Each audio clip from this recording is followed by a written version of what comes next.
জুমার দিনের গোপন ৩টি আমল সহজে শিখে নিন। আমলগুলো এখনই শিখে নিন। জুমার দিন মুসলমানদের জন্য একটি বরকতময় দিন। এই দিনে এমন কিছু আমল রয়েছে যা করলে আল্লাহ তাআলা দোয়া কবুল করেন এবং গুনাহ মাফ করে দেন। এই ভিডিওতে জুমার দিনের গোপন 3টি গুরুত্বপূর্ণ আমল সম্পর্কে বিস্তারিত আলোচনা করা হয়েছে, যা আপনার জীবন পরিবর্তন করতে পারে ইনশাআল্লাহ। ভিডিওটি ভালো লাগলে লাইক, শেয়ার এবং সাবস্ক্রাইব করতে ভুলবেন না। আপনি কি জানেন জুমার দিনে এমন 3টি আমল আছে যা করলে আপনার দোয়া কবুল হওয়ার সম্ভাবনা অনেক বেড়ে যায়? আজ আমি আপনাকে এমন 3টি গোপন আমল শেখাবো যা অনেকেই জানে না। শেয়ার করে সবাইকে আমল করার সুযোগ করে দিন। আলহামদুলিল্লাহ, আমরা মুসলমান। আমাদের জন্য জুমার দিন হলো সাপ্তাহিক ঈদের মতো একটি বরকতময় দিন। এই দিনে এমন কিছু বিশেষ আমল রয়েছে যা করলে আল্লাহ আমাদের গুনাহ মাফ করে দেন এবং দোয়া কবুল করেন। আমল নম্বর 1, দুরূদ শরীফ বেশি বেশি পড়া। এই দুরূদ শরীফ কোনটা পড়বেন? আমরা যে নামাজে দুরূদ শরীফ পড়ি, আল্লাহুম্মা সাল্লি আলা, আল্লাহুম্মা বারিক আলা, এই দুরূদ পড়তে পারবেন। তো জুমার দিনে সবচেয়ে গুরুত্বপূর্ণ আমলগুলোর একটি হলো নবীজি সাল্লাল্লাহু আলাইহি ওয়াসাল্লামের উপর বেশি বেশি দুরূদ পাঠ করা।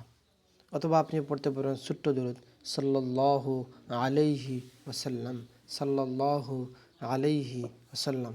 হাদিস, তোমরা জুমার দিনে আমার উপর বেশি বেশি দুরূদ পাঠ করো। কে বলছেন? নবীজি বলতেছেন। শেয়ার করে সবাইকে আমল করার সুযোগ করে দিন। ব্যাখ্যা: দুরূদ পড়লে গুনাহ মাফ হয়, দোয়া দ্রুত কবুল হয়, রহমত নাজিল হয়। সুবহানাল্লাহ। এই আমলগুলো অন্যকে শেয়ার করে সবাইকে আমল করার সুযোগ করে দিন। আমল নং 2, সূরা কাহফ তিলাওয়াত করা। জুমার দিনে সূরা কাহফ পড়ার ফজিলত অনেক বেশি।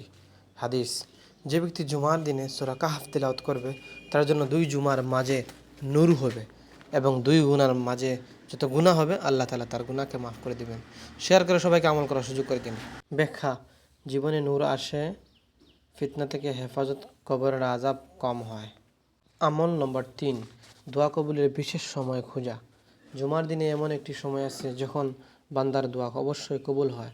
হাদিস, জুমার দিনে এমন একটি সময় আছে যখন দোয়া করলে তা কবুল হয়। এজন্য আমরা দোয়ার সময়টা মিস করব না। শেয়ার করে সবাইকে আমল করার সুযোগ করে দিন। কখন?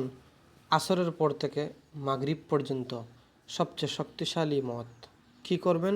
বেশি বেশি দোয়া, ইস্তিগফার, নিজের ও পরিবারের জন্য দোয়া। ভাবুন তো, আমরা কত সময় নষ্ট করি, কিন্তু এই 1 ঘন্টা যদি আমরা আল্লাহর কাছে চাই তাহলে আমাদের জীবনই বদলে যেতে পারে। সুবহানাল্লাহ। আজ থেকেই এই 3টি আমল শুরু করুন আর ভিডিওটি শেয়ার করুন যাতে অন্য মুসলমান ভাইয়েরাও উপকৃত হতে পারে। লাইক, কমেন্ট এবং শেয়ার করে পাশে থাকবেন। এরকম ইসলামিক ভিডিওতে আমাদের চ্যানেলটা সাবস্ক্রাইব করে পাশে থাকুন। ধন্যবাদ।